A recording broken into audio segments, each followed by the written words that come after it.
Со тестирањата на автобест финалистите од Истанбул парк ќе продолжиме нешто подоцна. Но даваме приоритет на една тема која ги засега многу граѓаните, а тоа е новиот закон за даночење на моторните возила. Па затоа го поканивме директорот на Царинската управа на Република Северна Македонија, господинот Ѓоко Танасовски, да ни одговори на некои прашања кои се од не витално, туку од голем интерес за граѓаните. Срдечно добре дојде во Автомагазин и првото прашање се наметнува само на себе. Зошто се смени законот за даночење на моторни возила? Зашто ја тргнавте акцизата, а повторно имаме некој екстра данок? Благодарам на поканата, Мишко. Она што е клучно и како произлезе овој закон е поради усогласувањето на акцизното законодавство на Република Северна Македонија со акцизното законодавство на Европска Унија. Автомобилите не се вклучени во тоа акцизно законодавство и секаде во земјите на Европската Унија постои посебен данок кој излече надвор од тоа акцизно законодавство со кој се регулираат давачките во однос на половни и нови возила.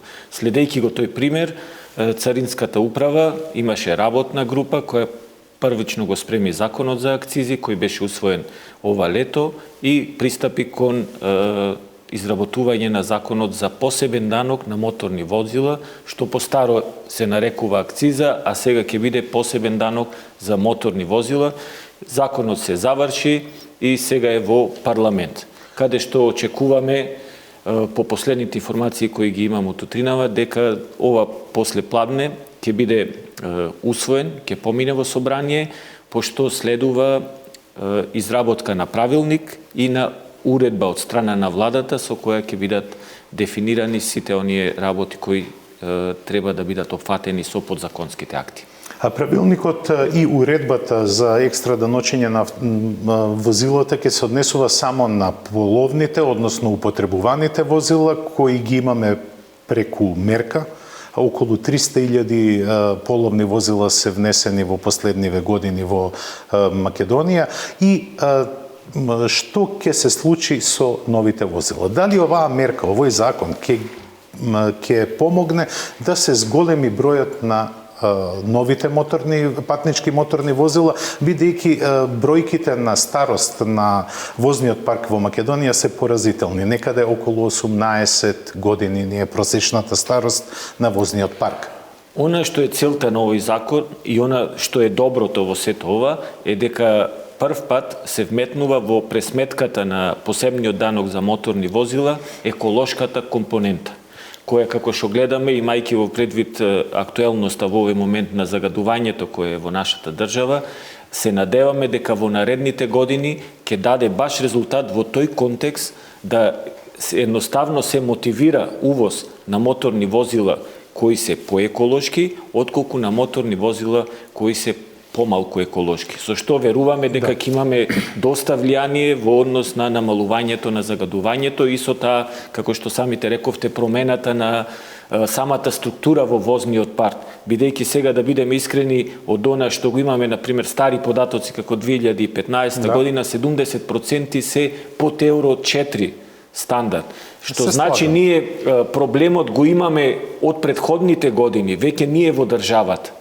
Со новиот закон ние сега се обидуваме да ги регулираме за воиднина возилата кои ќе доаѓаат, да ги едноставно мотивираме по еколошките возила, а да вршиме демотивација на увоз на нееколошки возила. Тоа е за поздравување, но секоја влада од осамостојувањето на Македонија па до денеска зборува за екологијата. Едни од еколошките возила се и хибридите, не само електричните или плагин хибридите, кои се сега присутни на нашиот пазар. Но со новиот закон се дефинира дека хибридните возила нема да бидат ослободени од екстра даночење, додека плагин хибридите ќе се оданочуваат со екстра данок од околу 50% во износот на екстра данокот. Зошто е тоа така? Бидејќи и тие хибриди кои користат мотори на внатрешно согорување се хибридни возила и можат да бидат погонувани само на електропогон одредена километража. поентата на и она што проблематика ние разгледувавме при изработката на овој закон, секако тука сакам да напоменам дека во припремите за изработка на методологијата за пресметка на посебниот закон за моторни возила беше вклучена и регионалниот еколошки центар со канцеларијата во Македонија и преку тоа беа опфатени и низа други еколошки организации, импортери и сето тоа и гледавме да најдеме најдобар начин со кој вистина ќе истакнеме таа еколошка компонента, а од друга страна нема да направиме неудар на пазарот, а ќе ја земеме во предвид и социјалната и економската состојба во нашата држава. И тука би напоменал дека во тој контекст ние извршивме комплетно ослободување на сите возила кои што се на електричен погон. Во однос на плагин хибридите, како што спомнавме, имаме 50% намалување на посебниот данок, додека така наречените хибриди, односно милд хибриди, како се среќаваат најчесто или зависи сега, имаат различни имиња, зависно од производителот и зависно од тие маркетиншки имиња кои ги даваат самите производители, тие не се сметаат за возила кои одат на независен електричен погон.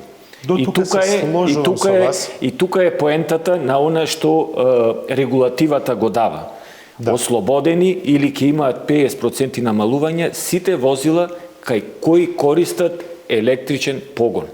Значи како засебен. Да. Бидејќи ти најдобро знаеш дека полнењето на тие батерии кај тие обични, ајде да ги наречеме сега хибриди, се прави со работа на моторот за внатрешно согорување. Што од друга страна не го демотивира загадувањето на средина, животната средина. Тие мотори се тие мотори се со голема кубикажа, најчесто имаат појаки, кај кои просечната емисија на јаглерод диоксид исто така е доста висока. Така да ако дозволиме преголеми ослободувања тука, ништо не сме направиле со мотивирањето на таа еколошка компонента. Дека треба да се мотивираат и да се поддржат еколошките технологии, но една паралела. И јас се сложувам со вас, мајлд хибридите, односно оние хибриди кои имаат 48 волтен систем, не треба да се третираат како хибридни возила, бидејќи батеријата која ги ја собира кинетичката енергија, ја емитува за одржување на електричните склопови во автомобилот. Но не се сложувам со вас по прашање на обичните хибриди, односно на хибридите кои користат мотор за внатрешно согорување, бидејќи со електричните возила, ако гледаме објективно, ние само ја мигрираме загаденоста од град во периферија. Зошто? Бидејќи моторите на внатрешно согорување служат како генератори и има емисија на штетни издувни гасови во градските средини или на автопатиштата, но плагин хибридите, за да се наполни нивната батерија, користат електрична мрежа која загадува. Како загадува? Рек Битола за производство на 1 киловат час емитува негде околу 2200 грама CO2. И тука тоа го зборувам јас, мигрирањето на загаденоста, а не избегнување на загаденоста. Јас тука не би се сложил комплетно во кој контекст. Значи, работата на како ќе бидат распоредени тие полначи и како ќе се доаѓа до таа енергија која ќе ги полни и сето тоа е веќе стратегија на државата која верувам треба да биде сеопфатна, каде што ќе бидат сите вклучени и на тој начин ќе се дефинираат работите. Меѓутоа, она што е кај обичните хибриди и сето тоа, тука знаеме дека, како што рече ти батериите и сето тоа се користат од една страна што е повеќе мислам дека им е од корист на граѓаните за намалување на потрошувачката на горивото. Да. А во суштина емисијата на јаглерод диоксид ќе ни остане иста и пак нема да направиме некое позначајно влијание врз загадувањето. Меѓутоа, од друга страна, секако остануваат алатките во владата на Република Северна Македонија околу одредени субвенции при набавка на било дали ќе се одлучи на електрични возила, значи зборуваме субвенции на нови возила. И во тој контекст законот тука мотивира како кај такси компаниите при набавка на нови возила за дејност такси ќе им се повраќа 20% од данокот, додека кај оние кои користат комби за собствени потреби и за такси превоз, кај нив е 80%.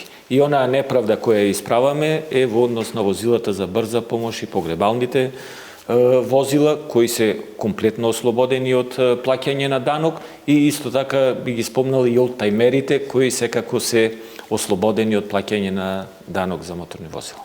Ова се убави вести што ги наговестивте. Уредбата или правилникот за висината на оданочувањето ќе го имаме наскоро. Тој треба да биде представен пред Тој мора да биде нова година. Со денешното усвојување на, се надевам дека ќе помине на пленарна седница, со денесното усвојување на законот за посебен данок на моторни возила и неговото објавување во службен весник, може одма да се пристапи, бидејќи драп верзии се веќе изработени во Министерството за финансии и за правилникот и за уредбата, и да влезат во владина процедура каде ќе бидат донесени, и едниот ќе биде потпишан од страна на министерката, правилникот, а уредбата ја носи владата на Република Северна Македонија.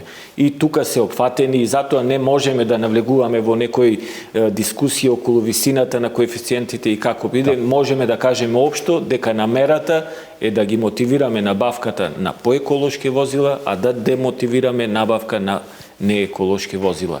Земајќи ги нормално во предвид сите социјални аспекти кои ги има во Република Северна Македонија, и тука можда би напоменал дека е планирано во самата уредба да има и одреден календар на зголемување на коефициентите, односно во наредните години да уште повеќе демотивираме набавка на нееколошки возила. И веруваме дека со тоа ќе се направи некое реструктурирање на самиот пазар на возила, односно во однос на староста на возниот парк.